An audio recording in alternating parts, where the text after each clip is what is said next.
está aqui, e aonde Ele está, Ele manifesta a sua liberdade, o seu poder. E hoje você veio numa manhã de glória. A glória de Deus deseja alcançar você, a sua casa, a sua vida e a sua descendência.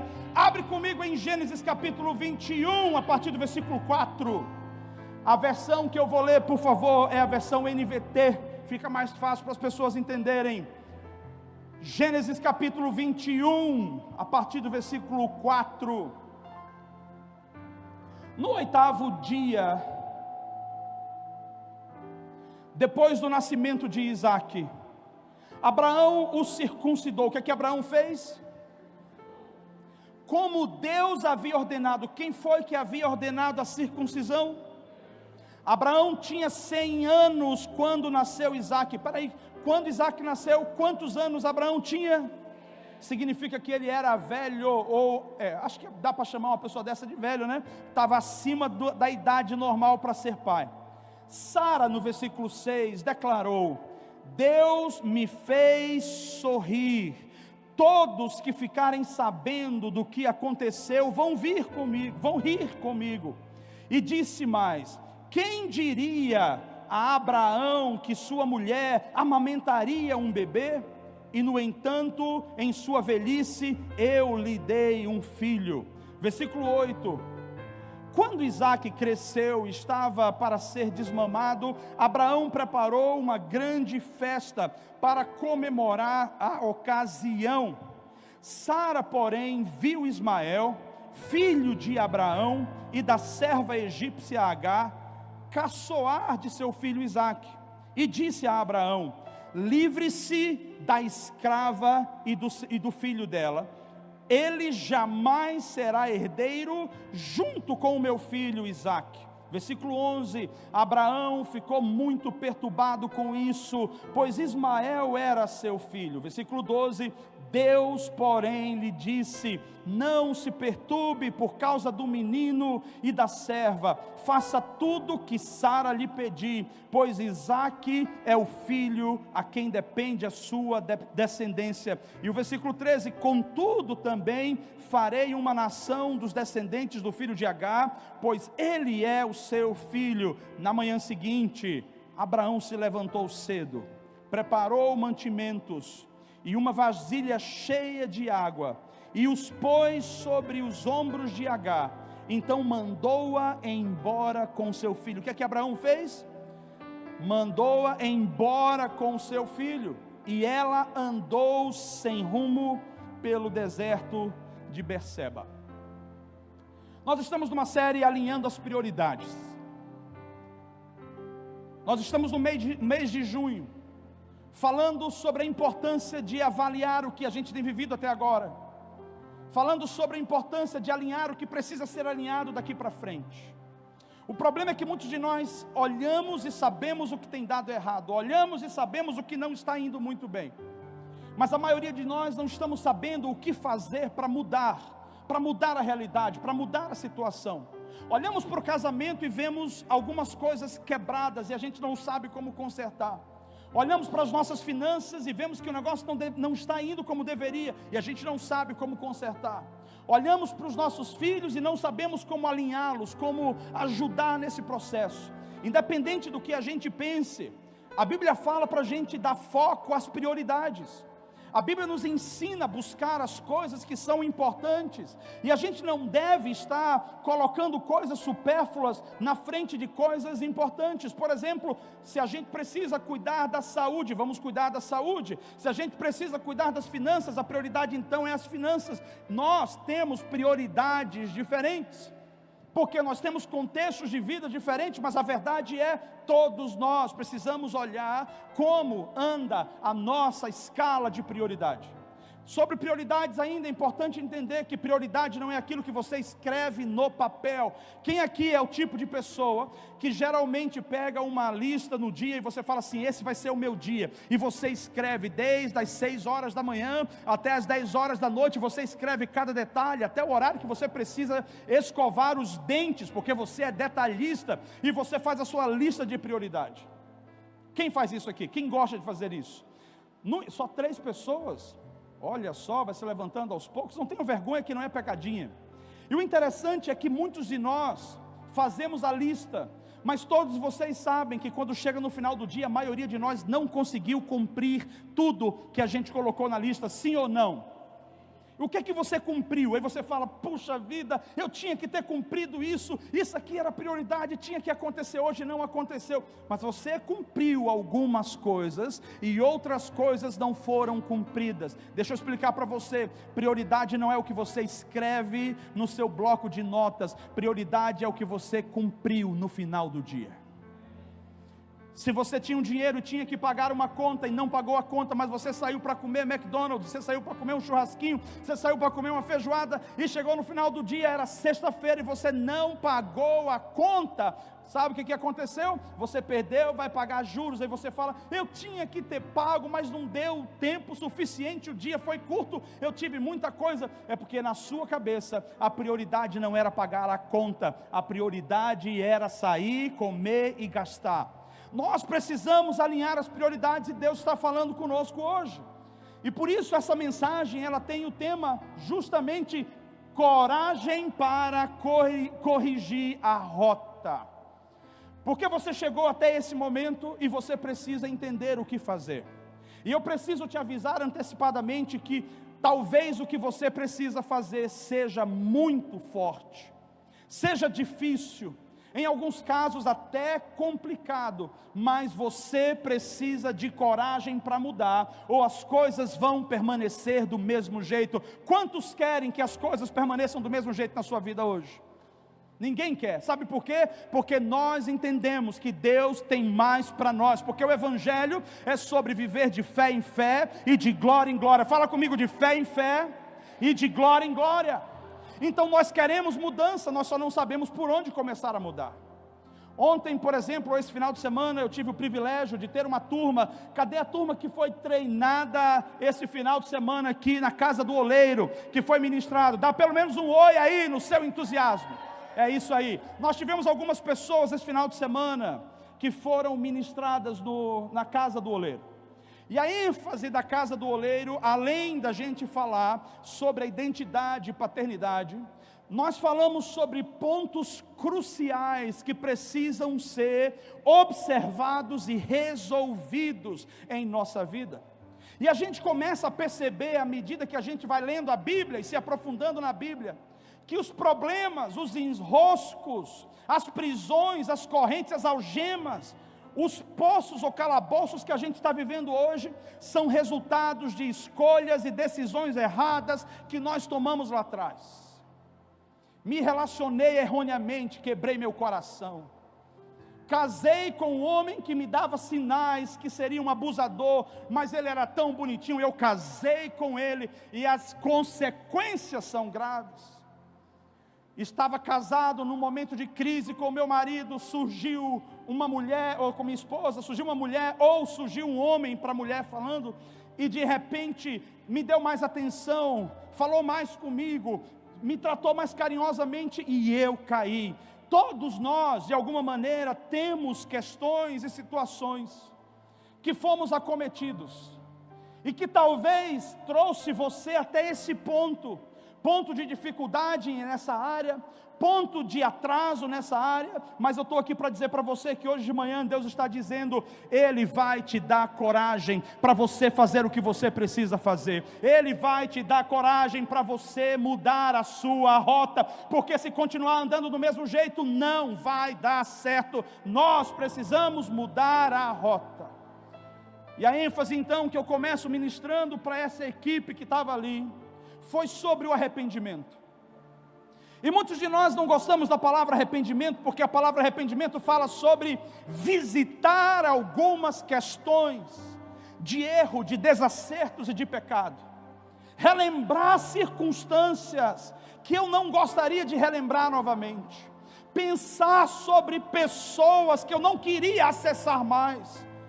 Essas visitas que eu preciso fazer há alguns anos atrás, ou alguns meses atrás, ela é o processo, ou faz parte do processo do arrependimento, e no processo do arrependimento eu tenho que encarar o gigante que lá atrás eu resolvi fugir, No processo de arrependimento, eu tenho que olhar para a dificuldade que lá atrás eu resolvi evitar. E eu quero te afirmar uma coisa: aquilo que você não trata, não resolve hoje, não vence hoje, se tornará o teu próximo e maior obstáculo amanhã. Deus está dizendo para você seguir. Não basta apenas mudar de rota agora, você precisa entender aonde você caiu, e você precisa voltar aonde você caiu, e você precisa resolver o problema onde você caiu, e apontar então numa nova rota, para que você não leve o peso que aquele problema te gerou, para que você não leve os mesmos sentimentos. É preciso arrepender-se, e a palavra arrependimento, ela justamente significa isso. Não é apenas mudança de mente, é mudança de rota. Você está indo numa direção, e Deus fala arrependa-se, então você muda de rota. Se você era bêbado, você agora muda de rota, não é mais viciado em bebida. Se você gostava de mentir, muda de rota e agora começa a falar a verdade. Se você era fofoqueiro, muda de rota e agora você começa a edificar pessoas. É importante que você hoje de manhã entenda que Deus está dizendo para você: está na hora de mudar de rota. Arrependimento é mudar de rota. Mas existe um outro sentimento que muitos de nós temos como se fosse arrependimento, que gera em nosso coração uma similaridade, mas ele não é arrependimento, chama-se remorso. Arrependimento e remorso não são as mesmas coisas. Arrependimento é a dor, é a angústia, é a tristeza pelo mal que eu gerei a alguém. Quando um homem trai uma mulher, ou quando uma mulher trai ao homem, o arrependimento é a vergonha pelo que eu fiz ao outro, por ter quebrado uma aliança, por ter desonrado, por ter sido infiel, por ter jogado fora todos aqueles anos de vida. Não importa quem o outro era, ele não merecia, ela não merecia. Arrependimento é a dor pelo que eu fiz ao outro, é reconhecer que eu gerei um dano em alguém, e essa dor, ela leva você a buscar Deus para uma mudança de vida e para uma restauração. A Bíblia diz que o Espírito Santo, ele é aquele que gera em nós o arrependimento, porque ele veio para nos convencer do pecado, da justiça e do juízo. Do pecado, que Jesus já resolveu na cruz do Calvário, mas eu preciso resolver os meus problemas. Da justiça, que Jesus é a minha justiça, ou seja, era eu quem merecia morrer na cruz, mas ele tomou o meu lugar. E do juízo, porque todos nós estaremos um dia adiante de Deus, conforme o apóstolo Paulo diz, diante de um tribunal.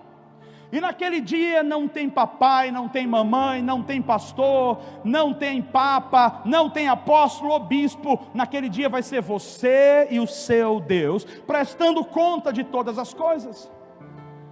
Por isso, hoje de manhã, o Senhor me pediu para falar sobre isso com você, para que você mude de rota, para que no dia que nós estivermos diante do Senhor, você não tenha que prestar conta sobre ter ouvido e não obedecido, sobre ter tido um coração duro, sobre não ter se arrependido. Você vai ter a oportunidade hoje de mudar de rota, semear novas sementes, tomar novas escolhas, e ao invés de gerar morte, você vai gerar vida, você vai gerar frutos para a eternidade. E quando você chegar diante do Senhor, você vai dizer: Senhor, eu mal podia esperar de estar aqui para dizer: veja quanta coisa eu fiz contigo em obediência, olha a minha família, olha as minhas coisas. Deus está chamando você para um tempo novo, mas para isso é preciso de arrependimento.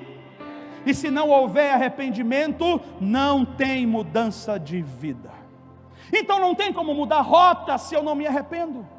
Não tem como mudar a rota se o Espírito Santo não gerar no meu coração o verdadeiro arrependimento. E aí vem o segundo sentimento, que é remorso. O remorso é a dor por ter sido exposto, por ter perdido alguma coisa, por ter perdido o prestígio. Enquanto arrependimento é a dor pelo que eu fiz com o outro, o remorso é a dor pelo que fizeram comigo. E o remorso não gera mudança. O remorso nos leva a um ambiente de vitimismo. E o vitimista, ele se esconde num canto, e ele fica procurando culpado para os seus problemas. Deixa eu falar uma coisa para você: ainda que você tenha sido abusado, você pode reverter e superar qualquer coisa. Ainda que você tenha ficado preso injustamente, você tem o poder de superar isso. Ninguém é culpado pelo seu fracasso, é você quem decide, é você quem escolhe, é só você quem pode mudar. Você está nessa manhã, nesse culto, para entender que Deus está dizendo: não é sobre o outro. Você não precisa de um time, você não precisa de mais dinheiro, você não precisa de uma plateia, você não precisa de um coach, você não precisa de mais nada. O que é que você precisa? Você precisa se posicionar e dizer: eu vou mudar de rota. Fala comigo: eu vou mudar de rota. Glória a Deus. E aí eu entro no texto que a gente acabou de ler, e eu quero apenas fazer algumas observações chaves, porque esse texto fala sobre uma história que para muita gente pode ser esquisita ou marcante, ou forte demais. Para mim, ela carrega lições que podem me ensinar e ensinar a você hoje de manhã. Primeiro, começamos vendo que Abraão e Sara, eles eram velhos, eles não podiam mais ter filhos. Mas a Bíblia diz que Deus deu uma palavra para eles, e a palavra era: você terá um filho, e através desse filho você vai ter uma numerosa geração, uma numerosa descendência. Em outras palavras, eu abençoarei você através da sua descendência. O conflito começa quando Abraão olha para si e ele diz assim: mas eu já não tenho mais o vigor que eu tinha, eu sou um homem velho, e eu não consigo mais cumprir o meu papel como marido junto com a minha esposa. Sara também já não tem mais como gerar filhos, nós dois somos velhos, como Deus vai fazer? E talvez essa seja a primeira observação que eu quero trazer para você, porque na maioria das vezes, quando a gente ouve uma promessa do que Deus vai fazer sobre um milagre, ele se tornará inexplicável, porque ele não tem origem nem precedência, ele simplesmente acontece a partir do poder de Deus. E quando Deus te dá uma promessa e Ele te fala sobre o que Ele deseja fazer lá na frente, a maioria de nós tem dúvidas, e a gente fala: Senhor, mas eu não sei se o Senhor está entendendo, a minha família é a menor de todas naquela tribo, a minha casa é a casa mais simples, Senhor, eu não tenho letra, eu não tenho nenhum tipo de estudo, Senhor, eu não tenho conexões ou relacionamentos.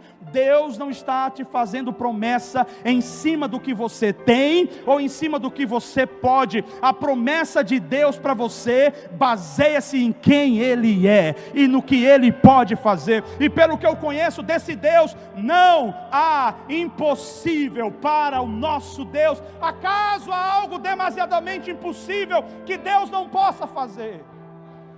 Deus pode te dar um filho quando você não pode ter esse filho.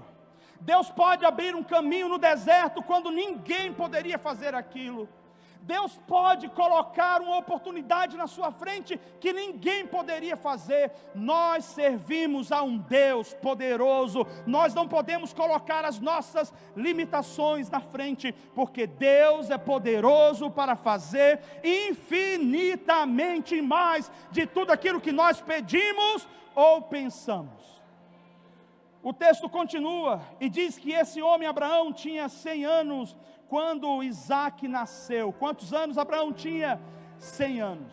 Eu já vejo uma dificuldade tremenda de que com 40 e poucos anos, a gente tem uma menina que eu digo assim: meu Deus, a gente já não dá mais conta de correr atrás dessa menina. Eu penso Abraão com 100 anos, como que Abraão ia dar conta de segurar um bebê no colo? Como que Abraão ia dar conta de ser pai? A dinâmica é diferente, mas a Bíblia está dizendo: aquele que garante a promessa, vai garantir a subsistência, vai garantir a força, vai garantir o recurso. Não precisamos nos preocupar, porque quem promete quando dá, não dá só a promessa, dá também a condição de manter a promessa. Será que tem alguém hoje de manhã aqui que está dizendo: Senhor, eu creio, mesmo que pareça que passou o tempo, eu creio, mesmo que pareça que está atrasado, eu creio, Deus irá fazer.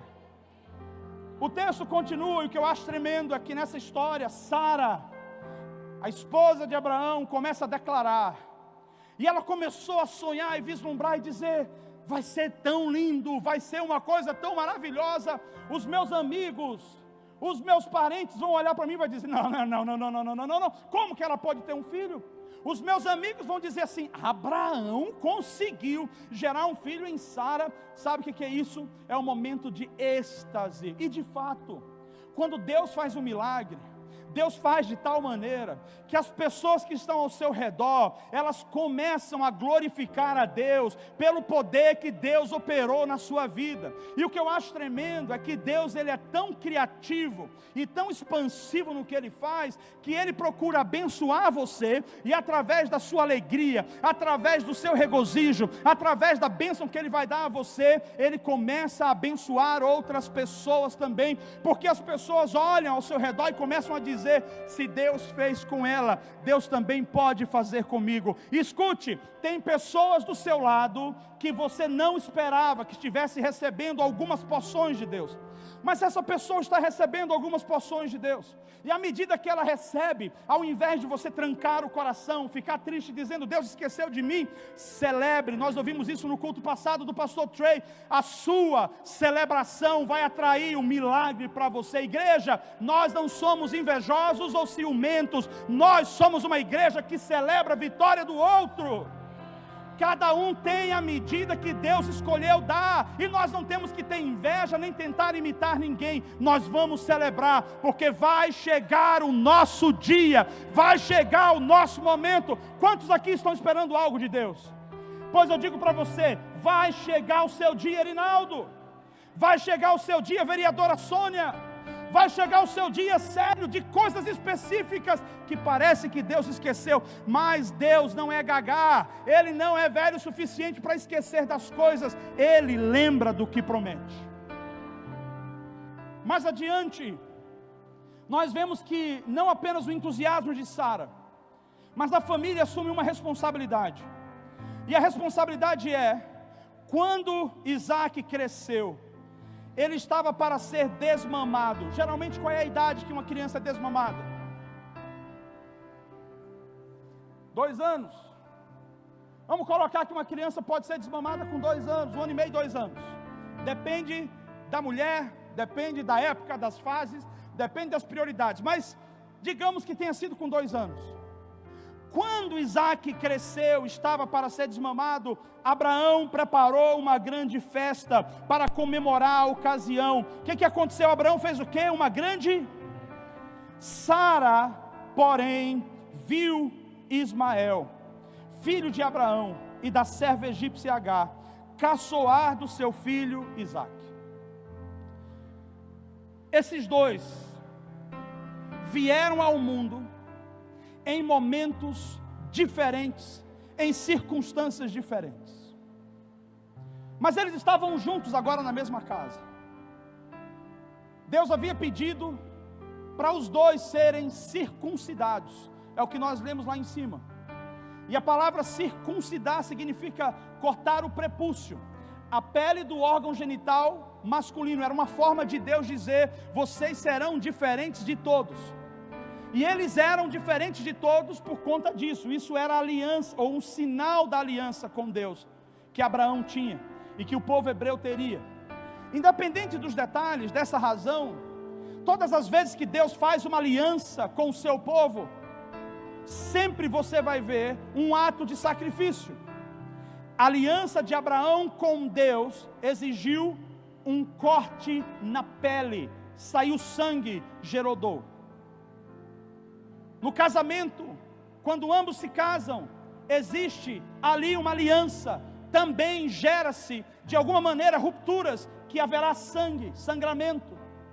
Quando você vai fazer algum tipo de compromisso ou de aliança com alguém, embora você não vai cortar uma parte do seu corpo para tirar sangue, mas você precisa empregar alguma coisa que lhe doa. E existe inclusive algumas expressões, eu não sei se tem aqui, quando você vai fazer um negócio, tipo assim, você tem parte da sua carne nisso, da sua pele nisso, do seu sangue nisso, isso é, você investiu algo nisso. Por que eu estou te colocando aqui? Porque o que a gente vai discorrer agora sobre o próximo cenário, eu não posso esquecer que Deus tem uma aliança com o seu povo, e que Deus tem uma aliança com você, e Deus vai agir com você não baseado nos seus pecados, amém? Você pode ter se prostituído, pode ter caído várias vezes, você se arrependeu e se levantou. Deus não vai agir com você baseado nos seus pecados. Deus vai agir com você baseado na graça dEle, nos propósitos dEle, isso é, na aliança que Ele fez com você. É o diabo quem fica lançando na sua cara o que você fez ontem, o que você fez no seu passado. Deus lembra a você quem você é nele. Deus lembra a você quem Ele criou você para ser. Então aqui nós temos que andar de cabeça erguida por causa da graça soberana de Jesus. Nós temos que levantar a nossa cabeça e dizer: Senhor, obrigado, porque nós temos uma aliança contigo. E é sobre essa aliança que o povo de Deus prospera, é sobre essa aliança que o povo de Deus marcha. Por isso eu quero dar uma ênfase a você: arrepender-se, ou olhar para o meu passado e consertar o que eu preciso consertar, não é sobre viver os meus pecados novamente, é cortar vínculos com algumas alianças que eu fiz lá atrás. Deus não está pedindo para você olhar para trás e começar a dizer: eu sou pecador mesmo, no sentido de eu sou adúltero, eu sou beberrão. Não é sobre isso que Ele está dizendo. O arrependimento é a mudança de rota, é a mudança de direção, porque certamente se eu não cortar alguns vínculos, eu vou continuar na mesma rota, eu vou continuar com o mesmo comportamento. E olha que interessante o que acontece agora nesse texto. Quando ele faz a festa, ambos os filhos eram circuncidados. Mas eles fazem a festa, e de repente, o filho de Agar estava olhando para o filho de Isaac, então Ismael olhando para Isaac, e Ismael começa a tirar onda da cara de Isaac. Eu não sei porquê, olha esse menino desengonçado, olha o aniversariantezinho da semana, olha lá o barrigudinho, olha, não sei, começa a falar, eu não sei quais eram as brincadeiras, eu sei que haviam brincadeiras que a mãe de Samuel, que a mãe de Isaac começou a ficar incomodada. E aí ela chama o marido dela e ela fala, porque mulher sabe como falar com o marido: venha cá, Abraão, aqui, eu tenho uma conversa para falar com você. Abraão, eu não estou feliz, eu estava feliz, a gente estava tendo uma grande festa aqui, estava indo tudo muito bem, a festa hebraica, você sabe como é, né? Festa hebraica é 7 dias, e o indivíduo tem aniversário todos os dias da semana. Então eles estavam tendo uma festa hebraica, todo dia tinha uma celebração, e a mulher estava feliz. Me fala aqui, maridos, quantos de vocês amam quando a sua mulher está feliz? Só 3 que dizem amém. Então vocês querem a mulher de vocês moribundas, tristes, reclamona? Todos nós amamos, porque quando a mulher está feliz, a casa está em paz, está tudo em ordem, você fica tranquilo, não tem peso, não tem confusão. A gente tem que fazer de tudo, não é, Fraga? Fazer de tudo para as mulheres ficarem bem. O que é que elas precisam? Vamos lá e vamos fazer. Eu estou precisando disso, vai lá e faz, mas deixa elas bem. E a festa estava indo tudo muito bem, obrigado. De repente, na hora de festejar, eu não sei se Abraão ia cortar o bolo, o cordeiro, não sei o que ele ia fazer, mas de repente aparece um menino, o outro filho dele, o co-irmão do menino ali, dizendo: olha, esse menino aí, desengonçado, vive caindo. E a mãe não gostou. Mudou-se a fisionomia, mudou-se o ânimo, e a mãe começa a reclamar com o marido. Imagina Abraão: meu Deus, estava tudo tão bem, eu fiz a festa, 7 dias de festa, organizei tudo, e agora está, meu Deus, mulher, o que é que eu posso fazer para você melhorar? Ela disse: sabe o que você pode fazer? Botar essa mulher para fora da nossa casa, ela e o filho dela. Você está louca? Você tem que botar ela para fora. Você está louca, Sara? Fala baixo, o menino vai crescer com traumas. Você vai botar ela para fora agora. Ou vai você com ela, ou vai eu e você fica com ela aqui. Mas Sara, são duas vidas, para onde? Eu não quero saber para onde eles vão. Vão para o raio Quelopátia. Eu não quero saber para onde eles vão. Mas Sara, por favor, Sara. Geralmente numa briga muito grande, numa discussão muito grande, o que é que a gente faz? A gente chama quem? A polícia. Ou o pastor. Já fomos em lugares assim, onde quase levamos uma canecada. Minha esposa sabe, cheguei lá, os casais estavam se amando, para não dizer se matando. E a gente foi entrar na casa e uma caneca veio, que eu tenho que fazer assim, ó. E já estavam os pratos no chão, xícaras. Então geralmente quando tem uma discussão dessa, e ali foi sério, a gente chama a polícia. Naquela época não tem a polícia, mas nem a polícia ia resolver. Sabe quem veio? O próprio Deus. O próprio Deus desceu para poder botar um ponto final. E Deus disse a Abraão: ouve a tua mulher. Abraão, ouve e faz o que ela te pediu. Mas Senhor, esse é meu filho. E aí Deus disse: é seu filho também. E eu o abençoarei, porque ele faz parte da minha aliança. Escute, a história é a seguinte: Abraão tinha recebido uma promessa junto com Sara, que através de um filho, eles iriam ter uma descendência numerosa. Os anos passaram e eles demoraram, não conseguiram esperar, e Sara teve a brilhante ideia, a ideia mais mirabolante, maravilhosa de dizer: se Deus está atrasando e Ele me deu uma promessa, eu vou fazer a promessa acontecer. Sabe o que ela fez? Ela pegou a concubina ou a escrava. Ninguém perguntou a Deus se podia, porque tem crente pegando esse texto e dizendo: se Abraão teve duas mulheres, eu vou ter. Você não está dando conta de uma, vai querer duas. Esse texto não está dizendo que Deus aprovou aquilo.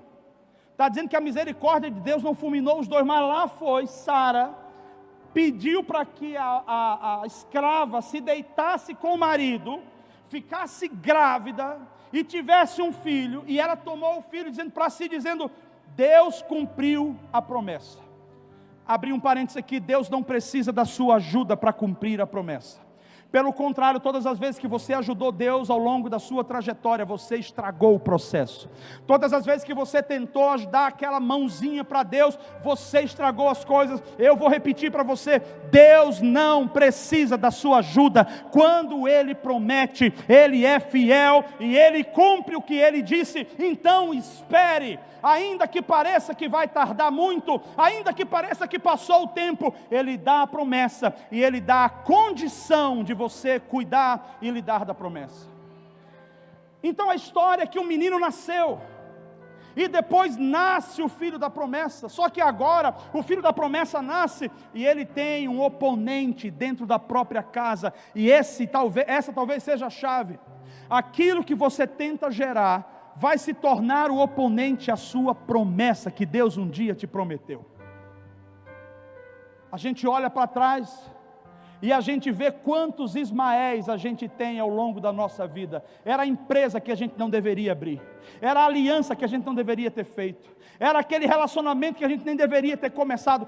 Quantos Ismaéis a gente fez vir ao mundo só porque a gente acreditou que Deus tinha esquecido de nós, que Deus não se lembrava mais da gente. Eu preciso declarar e lembrar você: Deus não esquece daquilo que Ele promete, Ele cumpre aquilo que Ele declara sobre o seu povo. O interessante aqui que eu quero mostrar para você, para a gente fazer uma aplicação geral, é que Abraão poderia, naquela briga com Sara, dizer: mas você tem noção que esse menino Ismael só está aqui por causa de você? Eu não fui atrás de Agar, eu não quero saber, você vai botar ele para fora de qualquer jeito, você é culpada tanto quanto eu. E agora entra uma palavra no meio: de quem é a culpa? Quem fez isso? Onde começou esse problema? Independente de onde começou o problema, Deus ensinou uma grande lição a Abraão, uma lição que doeu, uma lição que foi difícil. Sabe que lição é essa? Abraão, não importa quanto vá doer, resolva o problema. Mas Deus e Ismael e Agar, Senhor, eles moravam aqui, não tem casa, o que é que eu vou fazer com esse menino? Vai morrer no deserto. Abraão, faça a sua parte com o que é certo, eu vou cuidar daqueles que eu também tenho uma aliança. Para não gerar nenhum tipo de pensamento voador na sua cabeça, para que você não pense nada além do que deve pensar, eu quero te explicar sobre isso. É muito duro para mim quando eu vejo que Abraão teve que colocar o filho e a escrava, a concubina, para fora. E esses dois foram colocados no deserto. Acabou a água, acabou a comida. A mãe falou para o filho: filho, fica aí que eu vou ali do outro lado. Deixou o menino debaixo de uma planta, dizendo: nós vamos morrer, mas eu não quero estar perto quando isso acontecer. Eu não vou dar conta de ver tudo isso. E ela saiu, e o anjo do Senhor veio até ela, e o anjo do Senhor declarou: vocês não estão desamparados, porque vocês também fazem parte da aliança de Deus. Vocês não estão só, eu vou reverter a situação, e esse menino também será próspero na terra. Olha, talvez nós estamos hoje pintando um quadro com dois opostos aqui. O primeiro oposto que eu quero colocar para você, o primeiro extremo é: de repente, existe algo que você precisa cortar vínculo e colocar para fora da casa. Do outro lado, de repente, você é a pessoa, o indivíduo que está sendo cortado de algo, de algum vínculo, e você é a pessoa que está indo para fora de casa. Deus está dizendo: o que deve acontecer aqui é conserto, e nós não consertamos um erro com outro erro. Nós não consertamos as coisas mantendo-se na mesma rota. É preciso avaliar o que Deus está pedindo para você. Por isso, eu quero ser bem mais específico com você nessa manhã. Se o arrependimento é a dor pelo que eu fiz, eu preciso olhar para trás agora, e eu preciso avaliar o que Deus está mostrando e falando para mim. Cada um de vocês aqui talvez teve um contexto, alguns tiveram pais abusivos, pais que batiam em você com fio elétrico, por exemplo, pais que davam disciplina ou castigo onde você não podia comer, vai passar o dia com fome. Eu conheço relatos dessa maneira. Eu conheço relatos de pais que queimavam as mãos dos filhos com ferro quente, como disciplina, porque o menino era agitado demais. Como que fica um coração desse? Quando a gente vai andando na vida, a gente chega lá na frente, como que a gente lida com a dor? Como que a gente lida com a rejeição? Talvez filhos aqui, que os pais falaram para você: eu te odeio, não quero você na minha vida, botou você para fora de casa. Talvez maridos foram colocados para fora de casa, talvez esposas foram colocadas para fora de casa. Talvez um chefe no trabalho olhou para você e falou: você vai sair com a mão na frente e outra atrás. Talvez um grande amigo que você esperava que te desse apoio naquela hora não te deu apoio. E a questão é, enquanto a gente não resolve, a gente vai trazendo aquela figura chamada Ismael conosco. E Ismael vai vindo, vai caminhando na jornada. E Ismael naturalmente é o oponente da promessa. Nesse caso, o que eu quero pintar para você é que Ismael não é uma pessoa agora. Ismael é esse problema. O problema que você gerou. Tem pessoas que abriu um negócio e fez uma parceria e está dizendo: meu Deus, como que eu faço para desfazer isso? E está sendo extremamente difícil. E eu não vim aqui para dizer para você: desfaça esse negócio. Eu estou vindo aqui para dizer para você: olha para trás. E se essa for a raiz do problema, pergunta ao Senhor como que você pode resolver o problema. Porque todos nós, antes de seguir, vamos precisar resolver as coisas que não estão resolvidas em nosso coração. Talvez você seja Ismael aqui hoje, filho bastardo, por exemplo.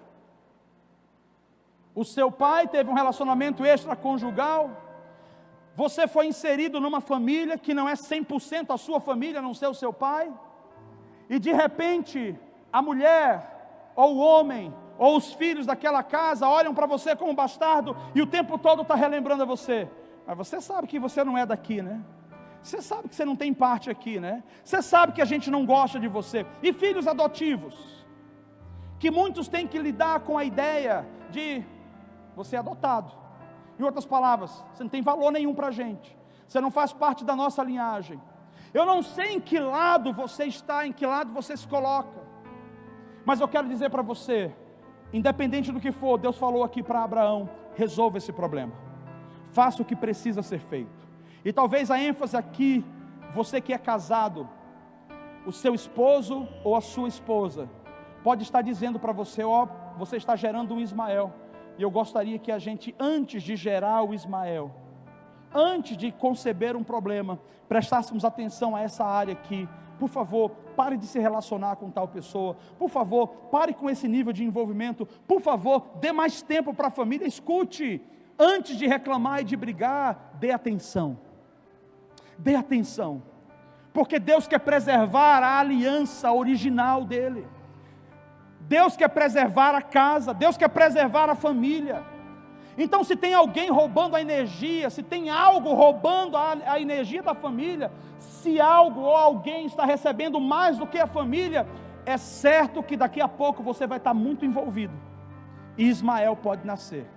E eu não estou falando só em traição ou adultério, eu estou falando em várias coisas. Eu estou falando em parcerias, eu estou falando em problemas, eu estou falando em crimes, eu estou falando em vários aspectos. O que eu quero afirmar para você é: Deus está dizendo, guarde e proteja a sua família.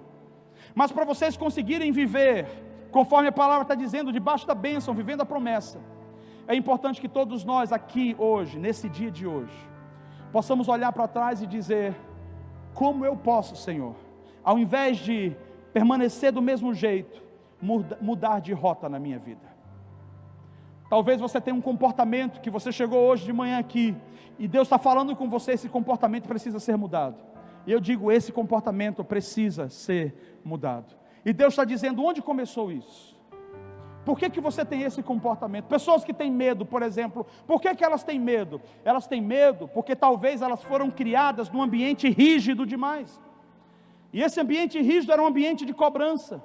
Então essa pessoa tem medo de ser cobrada o tempo todo. E mesmo quando ela não é cobrada, ela se autocobra. Então ela leva uma pressão e um peso, e ela não vive em paz. Ela vive um peso, ela vive um tormento. Deus está dizendo para você: está na hora de mudar de rota. Está na hora de cortar o vínculo com esse medo. Está na hora de cortar o vínculo com aquela violência que te causaram lá atrás. Muitos de nós carregamos Ismaéis hoje na nossa vida, e Deus está dizendo: deixa aí, libera. Você não pode continuar com isso. Libera esse Ismael. A gente se habituou a viver com problema, a gente se habituou a viver com a doença, a gente se habituou a viver com a enfermidade. Só que Cristo está dizendo para nós aqui hoje: olha, você é nova criatura. E a nova criatura, quando ela vive uma vida nova, Ele está dizendo: as coisas velhas se passaram. O teu passado não faz mais parte da sua vida. Por isso, mude de rota. Não fique flertando com aquele pensamento ou sentimento. Mude de rota. Não aceite aquelas memórias que vêm te colocando de novo no mesmo lugar de vítima. Mude de rota. Abraão só conseguiu experimentar a plenitude na sua casa quando ele fez o que Deus pediu. Talvez o texto que eu escolhi é um texto drástico e dramático e muito forte, mas eu quero dizer para você: Deus quer dizer que tem coisas na sua vida hoje que será muito difícil organizar, cortar, resolver, mas você precisa organizar. Não saia do mês de junho com os mesmos problemas, ou pelo menos não saia do mês de junho com a mesma mentalidade, porque Deus deseja ajudar você a mudar de rota. Mude de rota no seu casamento, mude de rota na criação dos seus filhos, mude de rota na sua administração. Nunca é tarde para mudar de rota. E aquilo que você não está conseguindo ver, aquilo que não está conseguindo fluir ou romper, Deus está dizendo: quando você mudar de rota, você vai ver a minha bênção. Por quê? Porque a bênção do Senhor está na obediência. Então procure perguntar ao Espírito Santo, fale com o Espírito Santo, peça ajuda ao Espírito Santo, e Ele vai te orientar o que você precisa fazer. Mas está na hora de mudar de rota. E a minha pergunta para você hoje de manhã é: quantos de vocês que vieram hoje de manhã reconhecem que há algo que você está carregando, que é um tipo de Ismael, que está brigando com a herança, que está brigando com a promessa, e você está dizendo: Senhor, eu não sei o que fazer, eu não sei como reverter? Quantos têm um problema e você não sabe como reverter? Levanta a mão para eu ver. Você tem um problema e não sabe como reverter? Essa mensagem hoje de manhã é para você, pois você coloca a sua expectativa lá em cima, porque Deus está dizendo: você não precisa se preocupar com resultado nenhum, se você está bem, se não vai ficar bem, apenas obedeça os passos que você precisa tomar. E eu creio que Deus hoje está dizendo para você que através da promessa e da aliança que Ele te fez, Ele vai reverter a maldição em bênção. Alguns casais lá atrás reconheceram que casaram erroneamente. Quando eu digo erroneamente, não estava na hora, não estava no tempo. Brigam igual gato e cachorro. Tem problemas sérios dentro de casa. E a tendência de todo mundo é: se não está dando certo, a gente se separa. Não é sobre isso essa mensagem. Se não está dando certo, a gente se arrepende. E a rota que tem que ser mudada é aqui dentro. Não é nem uma rota geográfica, é uma rota aqui dentro. Porque a Bíblia diz: se o seu coração for um coração de carne, um coração sensível e humilde, você pode reverter o seu casamento. Então você não está saindo daqui para que você quebre o seu casamento, mas você está saindo daqui para que Deus te quebre, para que Deus mude coisa no seu coração e você resolva o seu casamento.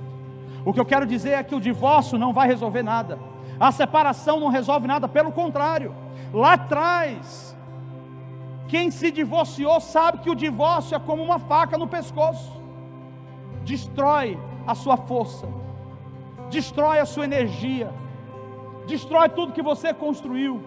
Se as pessoas que se divorciaram pudessem escolher, provavelmente muitas delas iriam dizer: eu não queria passar por aquela dor, se tivesse um outro jeito de fazer aquilo. Então divórcio e separação não é o caminho, e não é sobre isso que a gente está falando.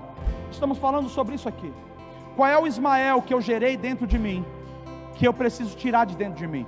É uma raiva, é um pecado, é uma injustiça, é um problema que eu tenho no relacionamento, que eu grito muito porque eu sou relapso, porque eu não sou sensível. Eu não sei qual é o teu problema, eu só sei o seguinte: você que veio dizendo: eu não sei o que fazer nem como fazer, Jesus está dizendo: hoje eu vou tocar você, e você será agraciado.